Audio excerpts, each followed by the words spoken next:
ask a question now. I mean, what is the desired sweet spot between anti-corruption politics and a leftist or progressive agenda? And you've already alluded to some of it. And I think as Marissa Merman is asking on YouTube, what alternatives do we see?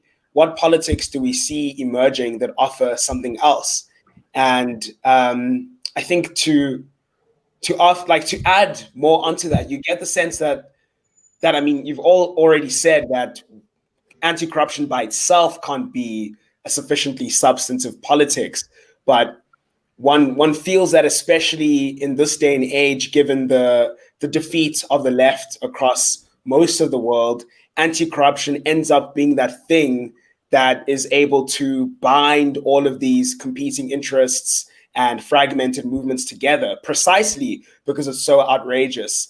And one wonders if maybe that we should just accept that the terms of politics today, in a moment of disorganization and defeat, is to lean into that more affective politics and hope to sort of build something out of that and transform it and give it content. So that's just to add a little bit more to this question of what is the alternative? Where do we see another more meaningful politics emerging from? And can anti-corruption play a role in trying to get that off the ground? Of course it can. I mean, the issue here is not that anti-corruption cannot be a mobilizing thing. It's that it has to go beyond just getting rid of the bad guys or locking them up. It has to do two things. One, it has to offer an account of where corruption comes from, and that could be inequality. It could be the history of the nation-building process, as you alluded to. It could be a number of things, but in the end, it's about inequality of power and the inability to hold those with power accountable and the distribution of resources in society. I mean, what could be a greater example of corruption than the extreme concentration of wealth and power in the hands of the very few, which is an obvious sort of populist anti-corruption thing to go into. What you need to do there is that we have to talk about power, precisely that. We have to build power. And that's the thing, is in South Africa, people have been waiting on another Mandela, another Messiah to ascend and offer good leadership to redeem our sinful nation, which has gone astray since 1994. And the same thing is the courts and the constitution, all solutions. But none of these build power. At the end of the day, we still have more or less a one-party state in South Africa, even if it is a democracy. And until the ANC, the ruling party, feels fear, real fear that it'll be held to account in terms of power, in terms of either trade union mobilizations with the ability to shut down the economy, in terms of other parties and institutions forming that can offer different alternatives, it's not got no incentive to change. And at the end of the day, while we don't have any exact roadmap, we can say that this ultimately is a question about the distribution of resources and power. And in order to change that, it's the same answer that we can give to any of our problems. We have to build the power to be able to change this.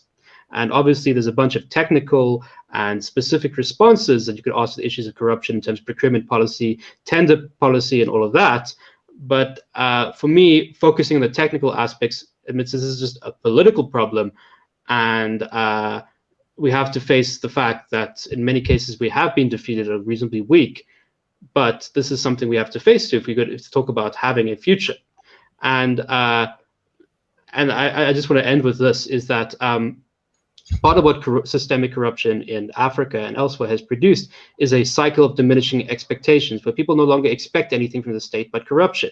And that's why people shrug their shoulders. Of course, they're against it, but do nothing. They don't think change can happen.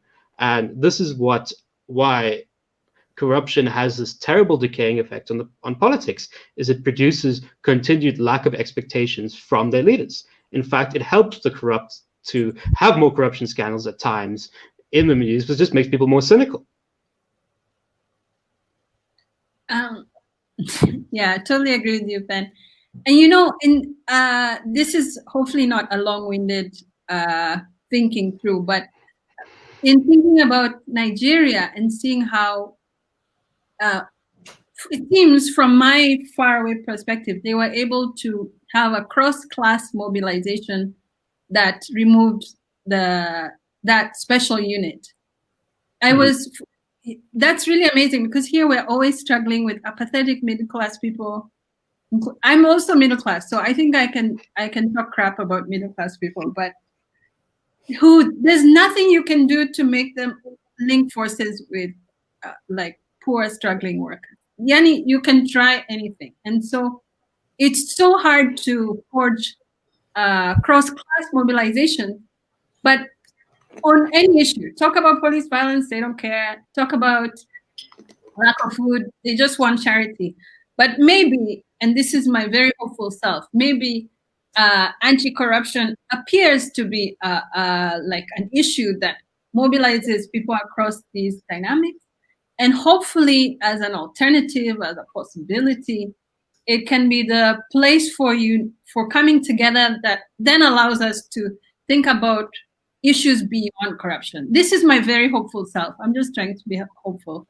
But as a way to come together to think about what are the dynamics that enable this kind of corruption in the country. So maybe this is very hopeful, but we just have to stay hopeful. But maybe it's the topic that will make middle class people like think about other people in the country and enable the cross-class mobilizations that we need.